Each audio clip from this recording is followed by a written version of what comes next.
Europe's common currency, the euro, has hit parity with the US dollar. What's happening? What does this mean? Is the euro going through an existential crisis?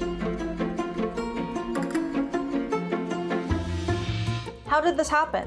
Well, a couple factors, but mainly a combination of 1, Russia's war in Ukraine, and 2, the European Central Bank or the ECB's sluggishness in raising interest rates on the back of rising inflation. Inflation resulted. It's the first time the currency has sunk to that level in 20 years. Around that time, it was just a little baby fledgling currency. But what does that mean if the ratio hits 1-to-1 or even lower? Who wins and who loses? It depends on who you're asking. It's good for European exporters because their products become cheaper relative to US-made goods. And the same for Americans traveling to Europe. It's like the euro is on sale. On the flip side, a weaker euro makes imports like oil and gas more expensive. First, we have to pay for higher oil and gas. External accounts go into deficit.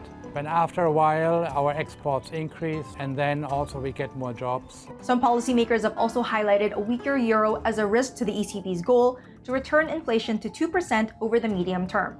Now, the ECB hasn't targeted 2%, but generally that's what economists consider the sweet spot for inflation.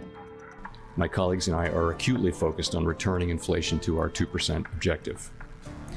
So if the ECB just starts hiking rates by a lot, the borrowing cost of the more indebted countries risks spiraling out of control if investors begin to question their ability to sustain debt loads.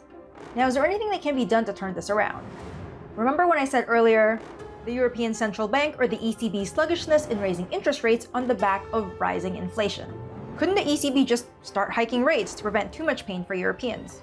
I mean, that's the plan. But raising rates is harder for the ECB than other central banks because different countries in the Eurozone have different levels of debt. But how low can the euro go? Here's what some analysts are saying.